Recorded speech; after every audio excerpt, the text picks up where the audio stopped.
Okay, very very good evening बेटा, all of you. Welcome to my channel. यहाँ पे बेटा एक अच्छा क्वेश्चन है इंटीग्रेशन के ऊपर। ओके, तो ये मैंने क्वेश्चन लिखा हुआ है, इंटीग्रेशन का पी वाई क्यू है, राइट। तो सबसे पहले हम समझते हैं इसमें क्या हम सोच सकते हैं, कैसे कर सकते हैं, राइट। तो बेटा किसी भी क्वेश्चन को, अब जैसे ये क्वेश्चन है तो इसमें डायरेक्टली तो ऐसा कोई फॉर्म लग नहीं रहा है। अलग अलग ट्रिग्नोमेट्रिक टर्म्स हैं, ये हमें समझ में आ रहा है देख के। तो जैसे साइन 2x है, टैन है, फिर कॉस है। तो सबसे पहले जो फॉर्म, जैसे यहाँ 2x है, यहाँ टैन है, तो सबसे पहले उसे बेसिक फॉर्म में लाने की कोशिश करो, उसे सिंप्लीफाई करो बेटा। तो बेसिक में लाने के लिए साइन 2x को हम कैसे लिख सकते हैं, 2 sin x × cos x। और tan x को हम कैसे लिख सकते हैं बेटा, 2 sin x/cos x। बेसिक, क्योंकि अगर डायरेक्टली हमें कुछ नहीं स्ट्राइक करता तो उसमें हम यही अप्लाई करते हैं कि उसे थोड़ा सा हम सिंप्लीफाई करने की कोशिश करें, राइट। नीचे डिनोमिनेटर में क्या आएगा, cos x⁻6 plus 6 cos² x + 4। Okay, अब ऊपर 2 sin x, यहाँ से 2 sin x, यहाँ से तो 2 sin x हम कॉमन ले सकते हैं। तो अगर टू टू तो कांस्टेंट है और साइन एक्स कॉमन लिया तो साइन एक्स ब्रैकेट के बाहर जाएगा, राइट। यहाँ पे डी एक्स आ गया। अच्छा, नीचे, तो नीचे तो वही टर्म है, cos x⁻6 है, cos x⁻6 plus 6 cos² x है, और +4 है, ठीक है। अच्छा, यहाँ पे 2 और साइन एक्स अगर अलग कर दिया तो बचा क्या, एक तो cos x का टर्म बचा बेटा, और एक 1/cos x बचा, correct. cos x plus 1/cos x। Okay, तो बेसिकली हम मैं कर क्या रहा हूँ बेटा, उसे सिंप्लीफाई करने का कोशिश कर रहा हूँ ताकि हम उसे इस फॉर्म में ला सके जहाँ इंटीग्रेट कर सके, है ना।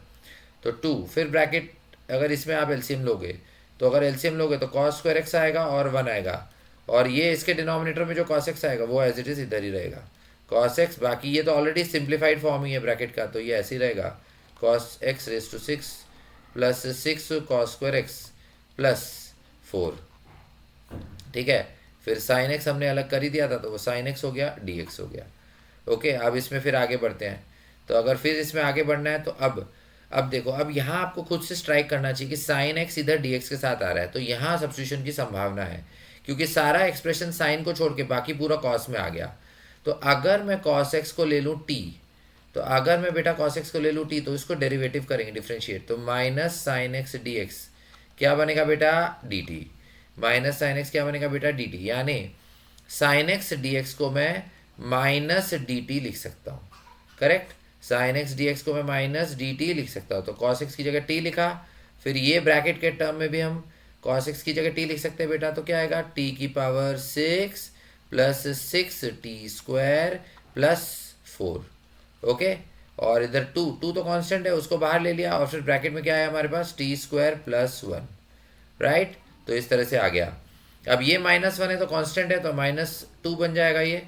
ओके, तो ये -2 बन गया, और इधर अब इसी में हमें सिंप्लीफाई करने की कोशिश करनी है। अगर मैं t⁻6 को मैं बाहर लेता हूँ तो t बाहर है, यानी t की पावर बन जाएगा क्या, 7। और जो ब्रैकेट के अंदर का टर्म है, ये पूरे एक्सप्रेशन को हम बेटा t⁻6 से डिवाइड कर देंगे, क्योंकि मैंने t⁻6 बाहर लिया है। तो इधर 1 आया, फिर t⁻6 से डिवाइड किया, नीचे बना 6/t⁴, और इधर 4/t⁻6 बना।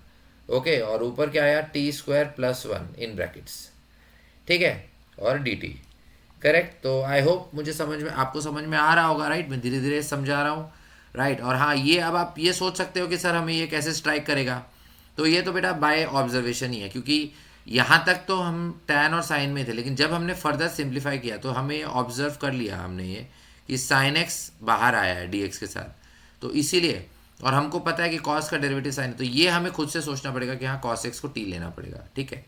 अब -2 बाहर है, न्यूमरेटर के एक्सप्रेशन को t⁻7 से डिवाइड किया, तो t² / t7 1/t5 बना, और फिर 1/t7 इधर आ गया, तो वो आपका ब्रैकेट के अंदर आ गया dt।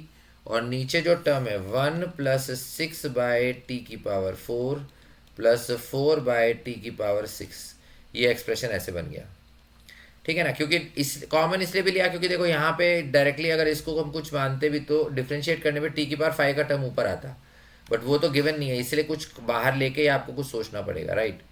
तो अगर मैंने ऐसा कर दिया, अब ब्रैकेट के टर्म को हम u मान सकते हैं, ठीक है। तो अगर आप ब्रैकेट के टर्म को u मानते हो यहाँ पे, तो इसको आप एक मिनट, इसको ये मैं इरेज कर देता हूँ। -2 है, ध्यान रखेंगे 1/T5 1/T7, इधर 1 + 6/T4 है और 4/T6 है। ठीक है, तो एक मिनट, बेसिकली जो हमारा एक्सप्रेशन था वो लिख देता हूँ। -2 इंटीग्रेशन में यहाँ पे बेटा 1/T5 है, 1/T7 था यहाँ पे, करेक्ट।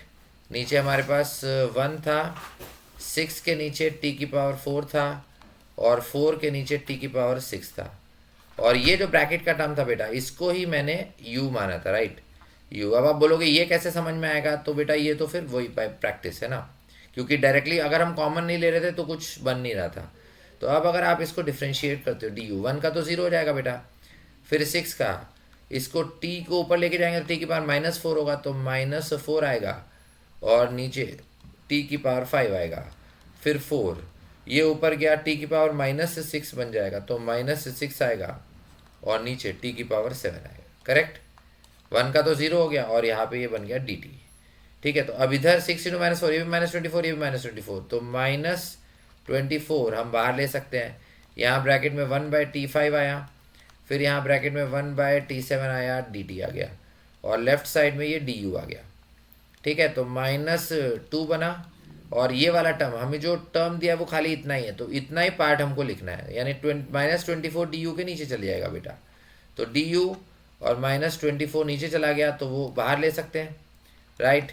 और फिर डिनोमिनेटर में हमारे पास u आ गया, तो माइनस से माइनस कैंसिल, 2/24 यानी 1/12 आ गया, और 1/u का क्या होता है बेटा, ln u प्लस c, तो 1/12 ln u, और u का टर्म क्या था, ये पूरा टर्म था, तो u की जगह हम ये लिख सकते हैं 1 + 6/T4 प्लस 4/T6।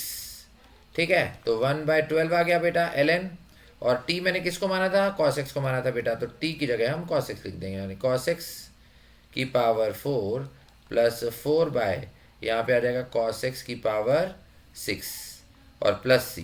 तो यहाँ पे बेटा एलसीएम ले लो ln, यहाँ पे अगर आप एलसीएम लेते हो तो देखो डिनोमिनेटर में cos की हायर पावर आएगी, इधर 4 है इधर 6 है, तो cos की हायर पावर क्या है बेटा 6। अब 1 को हम मल्टीप्लाई कर देंगे cos x⁶ से, करेक्ट। बस अब तो एलसीएम लेना है, इंटीग्रेशन वाला पार्ट तो हो गया। cos 4x से cos 6 आना है, तो cos² x से मल्टीप्लाई करो, तो ये 6 cos² x बना, और इसका न्यूमरेटर तो 4 ही रहेगा, और प्लस c अलग से, करेक्ट। वो तो इंटीग्रेट करने के बाद पहले ही आ गया था प्लस c, राइट। तो ये हमारा फाइनल आंसर आ जाता है। बाद में इंटीग्रेट करने के बाद खाली मैंने उसको वापस उसमें लिखा है, तो u को पहले मैंने t में लिखा, ln u था ना, u को मैंने t में लिखा, और फिर t को वापस x में लिखा, तो ये हमारा फाइनल आंसर बेटा आ गया।